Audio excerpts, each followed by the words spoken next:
사도행전 8장 4절부터 13절까지 제가 한 절, 여러분 한 절 번갈아서 읽겠습니다.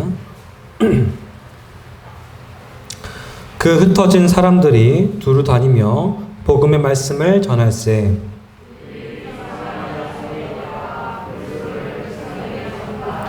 무리가 빌립의 말도 듣고 행하는 표적도 보고 한 마음으로 그가 하는 말을 따르더라.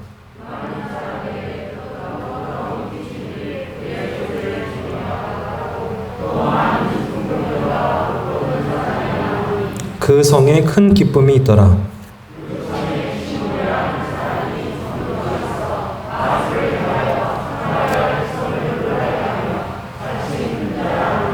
낮은 사람부터 높은 사람까지 다 따르며 이르되 이 사람은 크다 일컫는 하나님의 능력이라 하더라.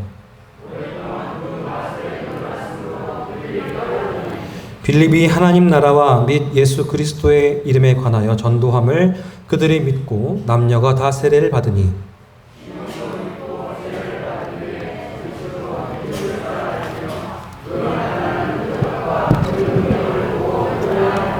아멘.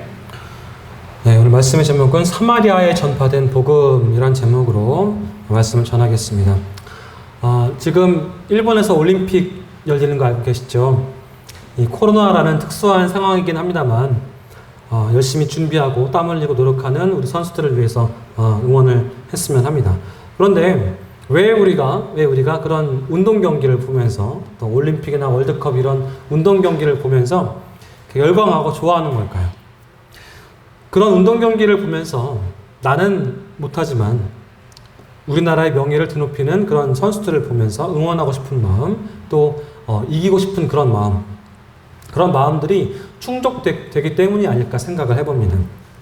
오늘 말씀을 통해서 우리가 못하고 있지만 놀라운 일을 행한 사람을 보면서 우리도 그렇게 할 수 있다는 도전을 받는 시간이 되었으면 좋겠습니다.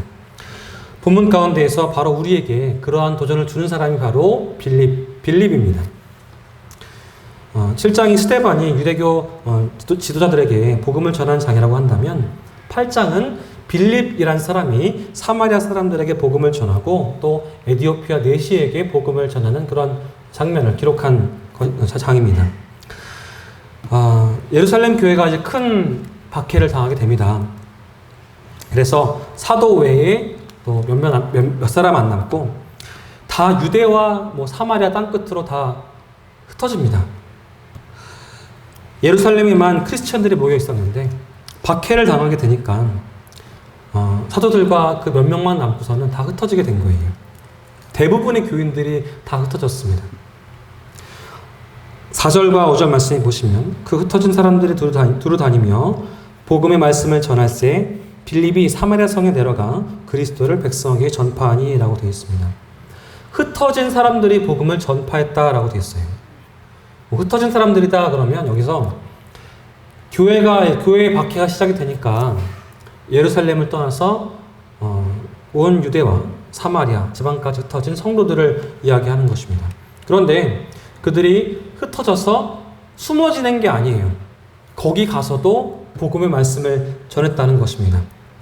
너희가 예루살렘과 온 유대와 사마리아와 땅끝까지 이르러서 내 증인이 될 것이다 라고 말씀하신 주님 말씀을 기억하면서 그 증인의 역할을 감당한 첫 그리스도인들이 된 거예요. 오늘 본문에는 짧게 되어 있지만 이 본문이 사도행전 전체에 있어서 아주 중요한 부분입니다. 왜냐하면 예루살렘에만 있던 복음이 이제 예루살렘을 넘어서 유대 지역에 넘어가고 또 사마리아 지방을 지나가고 또 그 후에는 이방인들에게까지 가는 그런 첫 시작이 되기 때문입니다. 이렇게 중요한 시작점에서 주님께 쓰임받은 사람들은 주님으로부터 부름받은 사도들이나 유명한 사람들이 아니었어요. 핍박 때문에 사방으로 흩어진 이름 없는 그리스도인들이었습니다. 이름이 나오지 않고 그냥 흩어진 사람들이라고 기록되어 있어요. 그런데 그 흩어진 사람들이 아주 중요한 역할을 감당한 것입니다. 우리말로 흩어지다라고 되어 있는데 여기서 헬라어 단어로는 디아스페이로라고 합니다. 여기서 그 유명한 디아스포라가 나온 거예요. 그러니까 흩어진 사람들을 뜻하는 단어인 거죠. 본문에 나오는 이 디아스포라, 흩어진 사람들은 참 귀한 사람들입니다. 자신들을 흩어버리시는 하나님의 섭리를 느끼고 갑니다. 그리고 그 뜻을 받들어요. 순종합니다. 복음을 전해요. 그 뜻을 제대로 알지 못했다면, 깨닫지 못했다면 복음을 전할 수가 없었을 것입니다. 그냥 자포자기하고 포기하고 그냥 넘어져 있었을 거예요. 슬퍼하고 좌절했을 것입니다. 그런데 그들은 적극적으로 나아가서 복음을 전파합니다. 하나님이 왜 우리를 흩으셨는가 하면서 주님께서 주신 말씀을 기억하는 거죠. 그렇게 흩어진 사람들 중에서 유일하게 이름이 나온 사람이 있어요. 누굽니까? 빌립입니다. 빌립이 사마리아 성에 내려가 그리스도를 백성에게 전파하니 그랬어요. 이 사도행전을 쓴 누가가 의도하는 바가 무엇이겠습니까? 빌립이 여기에서 능력이 많아서 놀라운 일을 행했다, 뭐 그런 게 아니에요. 사실 이 빌립은 박해를 피해서 흩어진 사람들 중에 그냥 한 사람이었습니다. 처음부터 빌립이 나는 여기 가서 복음을 전파하겠습니다. 저는 사명을 가지고 전파하겠습니다. 그렇게 떠나온 사람이 아니라 이 말이에요. 예루살렘 교회에 가해지는 박해를 피해서 어쩔 수 없이 예루살렘을 떠날 수밖에 없었고, 그 중에 또 이곳저곳을 가다가 사마리아로 가게 된 거예요. 원래 가려고 했던 게 아닙니다. 박해로 인해서 흩어지게 되니까 어쩔 수 없이 흩어졌는데 그 가운데에서 주님의 뜻을 깨닫고 그때서야 순종하게 된 거예요. 그 뜻을 받들어서 유대인들이 원수로 여기는 사마리아 땅의 복음을 전파하게 된 것입니다. 빌립은 그냥 순종한 거예요. 자기 비전이 어떻다, 내 목회 계획이 어떻다, 10년, 20년 계획을 세웠다, 그게 아니라 그냥 가야 되니까 갔는데 거기서 놀라운 일이 벌어진 겁니다. 사실 빌립에 대해서 생각을 해보자면 빌립은 수만 명이 모이는 교회의 리더였어요. 수만 명이 모이는 교회. 그런데 그렇게 큰 교회가 이제 몇 사람 안 남게 된 거예요.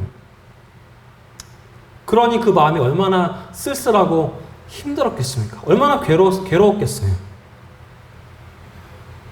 그런데 바로 그 괴로움을 통해서 오히려 하나님의 역사가 일어나게 되는 것입니다. 이처럼 하나님의 일하시는 방법은 우리의 생각을 뛰어넘습니다. 만약에 우리 교회 교인이, 실금교회 교인이 이제 100명에서 115명 정도 된다고 봅니다. 근데 이 교인들이 서너 명 남고 다 흩어지게 되는 거예요. 그러면 흩어지는 사람이나 남아있는 몇 사람이나 그 마음이 어떨까요? 너무너무 괴로운 거예요. 너무너무 힘들 거예요. 막막하고 허탈할 거예요. 우리 교회가 어쩌다가 이렇게 되었는가, 그런 좌절감에 빠질 것입니다. 그런데 그렇게 되었을 때에 오히려 놀라운 하나님의 역사가 일어났다라고 오늘 본문은 이야기하고 있습니다. 우리는 가끔 인간적으로 이런 생각을 할 때가 있습니다. 방송이나 어디에서 아주 훌륭한 사람이 보일 때, 야, 저런 사람이 우리 교회 왔으면 참 좋겠다. 저 목사님 우리 교회 왔으면 참 좋겠다. 저 장로님이 우리 교회 장로님이었으면 얼마나 좋을까? 그런 생각을 하실 수가 있습니다. 그런데 아주 형편없어 보이고 문제가 많아 보이는 사람이 있어요. 그런 사람 보면 어떻게 해요? 야, 저런 사람은 우리 교회 오면 안 되겠다. 그렇게 생각을 합니다. 또 교인들 가운데 그런 사람이 있을 수 있어요. 내 마음에 안 들거나 좀 형편없어 보이는 사람이 있어요. 야, 저 사람만 없으면 우리 교회가 참 잘 돌아갈 텐데, 부흥할 텐데. 그런데요, 하나님은 그런 인간적인 생각을 뛰어넘어서 일하시는 분이에요. 우리는 우리에게 필요한 사람을 찾으면 안 되고 우리를 필요로 하는 사람을 찾아야만 합니다. 나한테 필요한 사람 찾는 게 아니라 나를 필요로 하는 사람을 찾아야 한다는 말이에요. 그런 사람들이 누구입니까? 대표적인 사람들이 누구예요? 바로 예수님을 모르는 사람들, 복음을 모르는 사람들이 바로 여러분들을 필요로 하는 사람들입니다. 그런 분들을 주님 앞으로 데려오는 것, 이것이 바로 우리의 사명인 것입니다. 그렇기 때문에 훌륭해 보이는 사람, 멋진 사람 보면서 야, 저 사람 우리 교회 왔으면 좋겠다라는 말 하지 마십시오. 하나님은 그런 인간적인 훌륭한 것을 보시고 일하시는 분이 아니세요. 그런 것으로 일하시는 분이 아니십니다. 물론 그것도 사용하시지만 그것을 뛰어넘어서 역사하시는 분이에요. 인간적인 훌륭한 조건, 그것을 갖추었기 때문에 사용하시는 분이 아닙니다. 순종하는 사람을 사용하시는 거예요. 어쩔 수 없이 하더라도 하나님 뜻을 깨닫고 순종하는 사람을 사용하십니다. 빌립이 바로 그런 사람들 가운데 한 사람이었습니다. 영혼 구원, 참 우리가 해야 하는 사명이지만 사실 우리가 하는 게 아닙니다. 우리도 나름대로 믿지 않는 분들을 전도하기 위해서 얼마나 애를 썼습니까? 쉽지 않죠. 우리가 나가서 예수 믿으세요, 교회 나오세요, 그러면 예, 알겠습니다 하고 나오나요? 그렇지 않습니다. 그렇게 말했을 때 바로 믿고 세례 받으면 얼마나 좋겠어요. 우리가 하는 게 아닙니다. 우리는 그냥 순종할 뿐이에요. 우리가 뭐 계획하고 몇 년 계획을 세워가지고 전도하는 게 아니라 이 말씀입니다. 그냥 보여주시는 대로, 기회가 닿는 대로 하는 것 뿐이에요. 어떤 때에는 정말 하기 싫습니다. 아니, 왜 내가 해야 돼?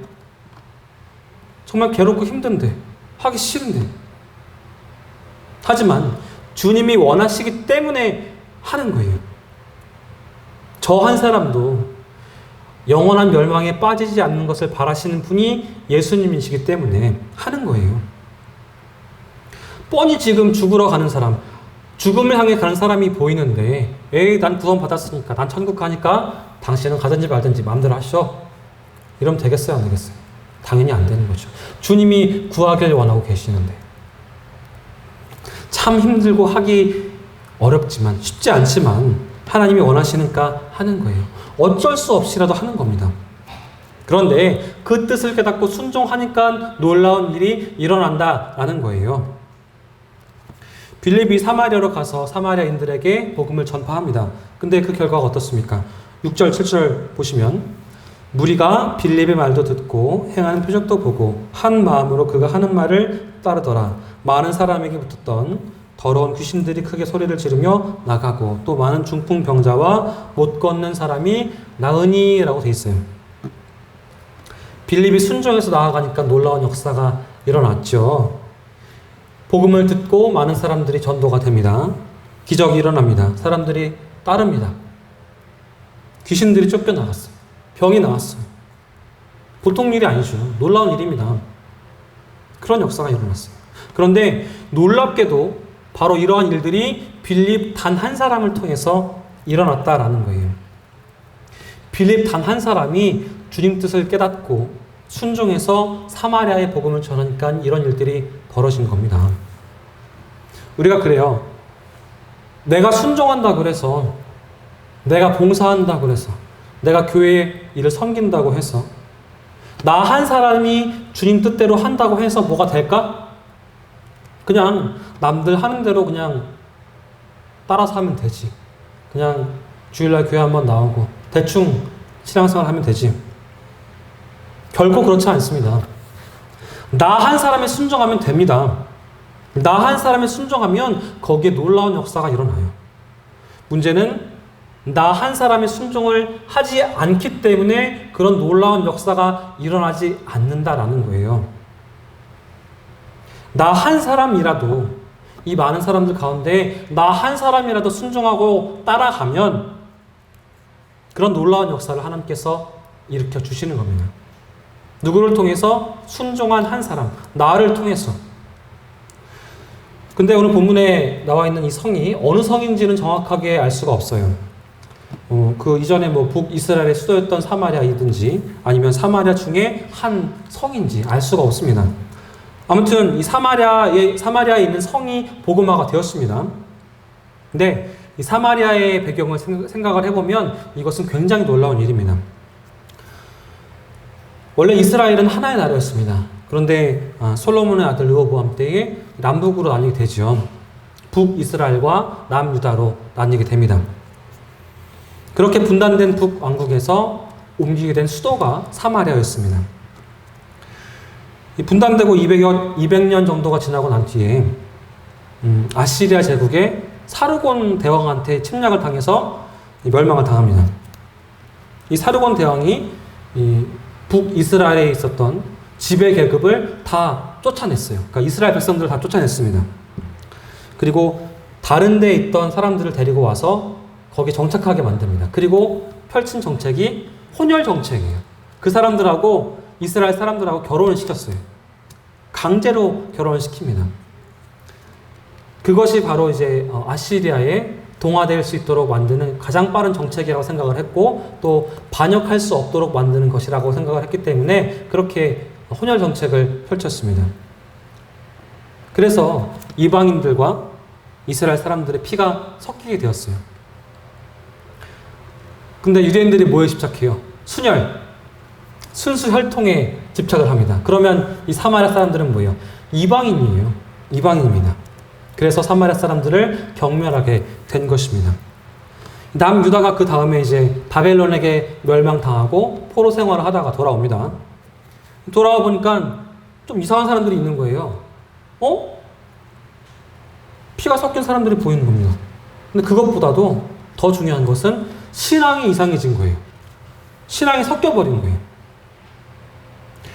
이방 신앙 비슷한 우상 숭배를 하면서 하나님을 섬긴다라고 말을 하고 있어요. 이상한 신앙이었습니다. 그래서 유대인들은 하나님을 섬기는 정통 신앙인으로서 사마리아 사람들을 이방인 취급하게 된 거예요. 유대인들은 예루살렘 중심에 유대 지역이 있고 또 북쪽에 갈릴리 지역이 있었는데 그 가운데에 이제 사마리아 지방이 있는 거예요. 그러면 지나가면 빠르잖아요. 안 갔어요. 돌아갔습니다. 이렇게 돌아갔어요. 사마리아 사람들이랑 상종하기 싫어서. 아무튼 그렇게 싫어했는데 예수님은 그 사마리아 지방을 이렇게 뚫고 지나가신 거예요. 통과해서 가시는 거예요. 그리고 거기 있는 여인을 전도를 하신 것입니다. 예수님이 수가라는 동네의 우물가에서 전도하신 사건 다 아시죠? 그것이 요한복음 4장의 이야기인데요. 그만큼 유대인들과 사마리아 사람들은 상종도 하지 않을 정도로 그 골이 깊었습니다. 그런데 예수님께서 분명히 말씀하셨어요. 예루살렘과 온 유대와 사마리아와 땅끝까지 이르러서 내 증인이 될 것이다 라고 분명히 말씀하셨습니다. 사마리아를 콕 집어서 말씀하신 거예요. 다른 지방도 아니고. 무슨 뜻일까요? 껄끄러운 사람들, 싫어하는 사람들, 미워하는 사람들, 원수 같은 사람들, 사람으로 보지 않는 사람들도 복음을 들어야 한다라는 겁니다. 그들에게도 복음이 필요하다라는 거예요. 하지만 예루살렘에 있던 성도들은, 또 사도들은 사마리아를 생각하지 않았습니다. 전혀 염두에 두지 않았어요. 그냥 예루살렘에 거기 있으면서 유대까지도 가지도 않았고 사마리아는 더욱더 안 갔습니다. 아시겠지만 사마리아 사람들은 당시 유대인들에게 개, 돼지만도 못한 그런 존재들이었기 때문이에요. 그런데 그 사마리아 사람들이 빌립을 통해서 복음을 듣게 됩니다. 주님의 구원의 역사가 그들에게도 임하게 된 거예요. 생각해 보세요. 스데반이 순교를 했죠. 슬픈 일이지만 아주 아름답고 영적으로 훌륭한 그런 사건이었습니다. 그런데 그렇게 훌륭한 사건이 일어났는데, 아름다운 순교가 일어났는데 그 다음에 무슨 일이 생겼어요? 좋은 일이 일어났어요? 막 하나님 축복해 주시고 막 은혜를 부어 주시고 막 그랬나요? 안 그랬습니다. 박해가 일어났어요. 큰 박해가 일어났습니다. 그래서 많은 성도들이 흩어졌습니다. 그것도 좌절감, 패배감, 실패했다 뭐 그런 마음 가운데에서 다 흩어졌습니다. 그 중에 빌립 같은 사람이 사마리아로 갔고 또 거기에 구원이 이루어집니다. 나중에 11장에 보시면 흩어진 성도들이 또 가서 전도를 해요. 다른 지역에 가서 복음을 전파합니다. 이방인들이 구원받는 그런 놀라운 역사가 일어납니다. 그러니까 그들이 우린 실패했다, 망했다, 정말 괴롭다, 끝이다 그렇게 느꼈을 때 그런 상황에서 하나님은 놀라운 구원의 역사를 이루셨고 오히려 유대인 중심주의를 깨고 이방인들에게 복음이 전파될 수 있도록 그렇게 상황을 만들어 가셨다 있다라는 거예요. 우리도 우리 생각에 갇혀 있으면 주님의 뜻대로 쓰임을 받지 못합니다. 오히려 우리가 실패하고 패배하는 일을 맛볼 때에 그 일을 통해서 오히려 놀라운 하나님의 역사를 경험하게 되는 것입니다. 하나님은 네가 인간적으로 좋은 것을 갖춰야지만 쓰는 분이 아니세요. 하나님 앞에서, 전능하신 하나님 앞에서 우리가 가져봐야 뭘 얼마나 더 가지겠습니까? 갖춰봐야 뭘 더 얼마나 갖추겠습니까? 돈이 이만큼 있어야지 신앙생활 할게요. 제가 똑똑하지 못해서 신앙생활 못하겠습니다. 이렇게 말씀하시잖아요. 그냥 내 모습 이대로, 부족한 내 모습 이대로, 연약한 내 모습 이대로 사용하여 주시옵소서. 나를 써달라고 그냥 드리면 하나님께서 사용해 주시는 거예요. 그것이 하나님께서 가장 바라시는 모습인 것입니다.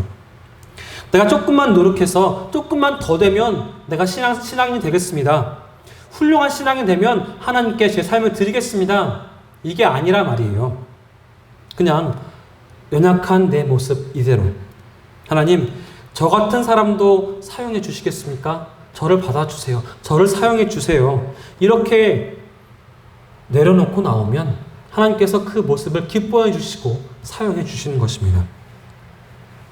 그런데 사마리아에 이렇게 놀라운 역사가 일어나니까 거기 사람들이 뭘 느껴요? 8절 말씀 한번 같이 읽어볼까요? 그 성에 큰 기쁨이 있더라 그랬어요. 이 큰 기쁨의 역사가 일어난 곳이 바로 사마리아 성인데, 원래 사마리아는 슬픔의 땅입니다. 그러니까 유대인들로부터 사람 취급도 못 받던 사람들이 사는 곳이었어요. 그러니까 슬픔과 좌절, 그런 통한의 역사를 가진 곳이 바로 사마리아 땅입니다. 그런데 거기에 큰 기쁨의 역사가 일어났다라는 거예요. 한이 풀리니까, 슬픔이 풀리니까 큰 기쁨의 역사가 일어났습니다. 이렇게 주님의 복음이 전파되어지면 눈물이 있는 땅에, 좌절이 있는 땅에, 슬픔이 있는 땅에 놀라운 큰 기쁨의 역사가 일어나게 되는 것입니다. 바로 이것이 복음의 힘이고 성령의 힘인 것입니다. 하나님의 인도하심인 거예요. 큰 박해로 시작된 사건이 큰 기쁨으로 끝났습니다. 바로 이 과정이 사도행전이 우리에게 알려주고 싶은 거예요. 우리에게 말해주고 싶은 사건인 것입니다. 큰 박해가 어떻게 큰 기쁨으로 바뀌는가 보여주는 것입니다. 8장에 큰이란 말씀들이 나옵니다. 1절에 스데반의 순교 이후에 교회에 큰 박해가 일어납니다. 2절에 스데반을 장사 지내는 사람들이, 경건한 사람들이 크게 우는 큰 울음이 있었어요. 그리고 이들이 울음 가운데 흩어져서 복음을 전파하니까 뭐가 일어났습니까? 큰 기쁨이 있었습니다. 큰 박해가 있었고 큰 울음이 있었는데 결국에는 큰 기쁨이 생기게 됩니다.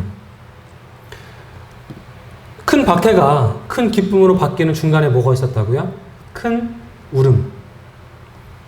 그리고 그 큰 울음은 경건한 사람들의 울음이었다는 것을 기억해야만 합니다. 그런데 다 크다고 다 좋은 것은 아닙니다. 복음이 선포되어질 때 숨어있던 그런 악한 귀신들이 쫓겨갔고 어두운 세력들이 물러갔습니다. 병고침의 역사가 일어났어요. 놀라운 일들이 벌어졌습니다. 그런데 조심해야 할 것이 있습니다. 귀신이 나가고 병고침 받고 그런 것이 다가 아니라는 거예요. 그게 복음의 전부가 아니라는 것입니다. 기적과 능력이 일어날 때 사람들이 교만해지기 때문입니다. 하지만 복음의 핵심은 예수 그리스도인 것입니다.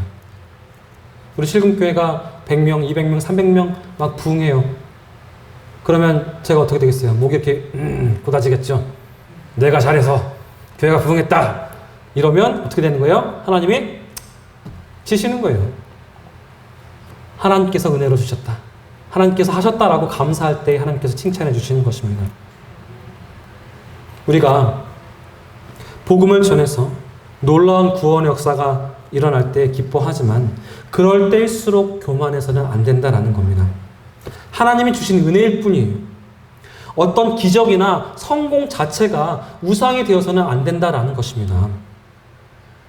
교회에서도 뭔가 잘하고 잘 풀렸을 때 그 자체가 우상이 되어서는 결코 안 된다라는 것입니다. 본문에 빌립이 전도했을 때에 거기에 위대한 사람이 한 사람이 있어요. 누구죠? 시몬이라는 사람입니다. 9절 말씀에 그 성에 시몬이라는 사람이 전부터 있어 마술을 행하여 사마리아 백성들을 놀라게 하며 자칭 큰 자라 하니 라고 되어 있습니다. 이 사람이 언제부터? 예전부터 거기 있었다라고 해요. 그리고 마술을 행해서 사마리아 사람들을 놀라게 했다라고 합니다. 그리고 스스로 큰 자라고 이야기했어요. 10절부터 11절 말씀 한번 같이 한번 읽어주시겠어요? 시작. 낮은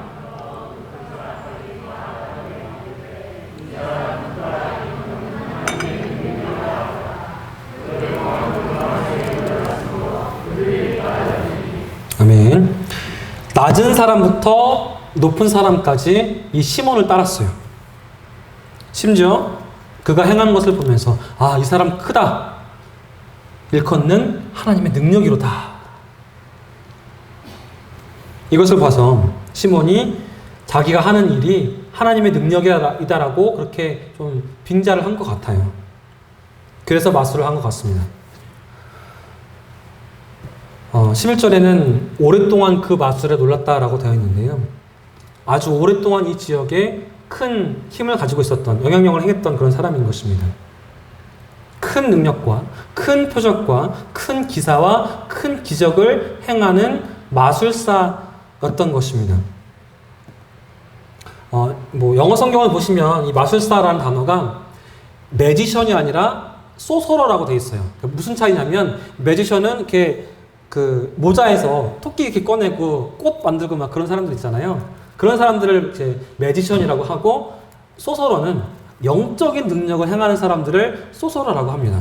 그러니까 이 시몬도 영적인 막 능력을 행하고 막 기적을 행하던 사람이다 이거예요. 그래서 사마리아인들이 그 마술에, 그 영적인 능력에 놀랐다라고 했습니다. 빌립이 오기 전까지 사마리아 사람들은 이 시몬의 마술에 놀랐습니다. 하지만 그들에게 기쁨이 없었습니다. 마술을 행하고 능력을 행한 것을 봤는데, 체험했는데 그들에게, 사마리아인들에게 기쁨이 없었어요. 그런데 빌립이 와서 복음을 전하고 복음을 접했을 때 드디어 큰 기쁨을 맛보게 되었습니다. 12절에 보시면 빌립이 하나님 나라와 및 예수 그리스도의 이름에 관한 전도함을 그들이 믿고 남녀가 다 세례를 받으니 그랬어요. 빌립이 박해를 받고 사마리아로 쫓겨왔습니다. 사마리아를 미리 조사해서 여기 교회가 없으니까 여기서 이제 전도해야지, 그게 아니에요. 쫓겨왔어요. 사마리아에 와서 하나님 나라와 예수 그리스도의 복음을 전파합니다. 큰 능력이 일어납니다. 하나님 역사하셨어요. 귀신이 쫓겨가고 병자가 낫는 놀라운 역사를 경험하게 됩니다. 13절에 보시면 시몬도 믿고 세례를 받은 후에 전심으로 빌립을 따라다니며 그 나타나는 표적과 큰 능력을 보고 놀라니라 그랬어요. 요 13절만 보면 시몬이 어떻게 한 거예요? 회개했어요. 그렇죠? 회개했습니다. 정말 회개하고 영접하고 구원받아서 세례를 받은 것 같아요. 그런데 나중에 18절을 보시면 어떻게 되어 있냐면 돈을 쓰면서 저도 이런 성령의 능력을 받고 싶습니다. 그래요. 뭐예요? 진짜 믿은 게 아니죠? 가짜예요. 가짜 회심이었습니다. 그 능력을, 성령의 능력을 돈으로 사고 싶었던 거예요. 빌립이 전한 복음과 또 그 빌립을 통해서 나타난 놀라운 기적들을 보면서 내가 했던 마술들보다 몇 단계 위구나. 그것을 알고 그 권능을, 그 능력을 돈으로 사고 싶어 하는 것입니다. 영적인 능력을 사고 싶어 하는 거예요. 여러분, 오늘 이 장면을 한번 기억해 보십시오. 잘 보세요. 내 삶에도 이런 정도의 박해는 아니라고 할지라도, 죽는 정도의 박해는 아니라고 할지라도 좋지 않은 어떤 슬픈 사건이 일어날 수 있습니다. 박해와 같은 큰 사건들이 일어날 수 있어요. 슬픈 일이 있을 수 있습니다. 거기에 큰 울음이 있었던 것처럼 내 눈에서 눈물이 흐를 수 있는 그런 사건이 일어날 수 있어요. 그리고 흩어지면서 패배감을 경험했다고 되어 있습니다. 그런 일들이 내 삶 속에서 벌어질 수가 있다는 것입니다. 그런데 이런 실패의 사건들이 오히려 큰 기쁨의 사건이 될 수 있다는 것입니다. 큰 능력을 경험할 수 있는 사건이 될 수 있다는 거예요. 하나님은 이 슬픔과 울음의 역할을 우리에게 맡기셨습니다. 거기에 큰 울음이 있었기 때문에 다른 이들이 큰 기쁨을 맛보게 하는 역사를 만들어내신 거예요. 우리 주변에 일어나는 많은 일들을 통해서 우리는 이 자리에 나와 앉아 있습니다. 우리가 흔들릴 때마다 하나님께서 우리를 붙들어 주심을 경험합니다. 그런 일들이 우리 주변에서 많이 일어납니다.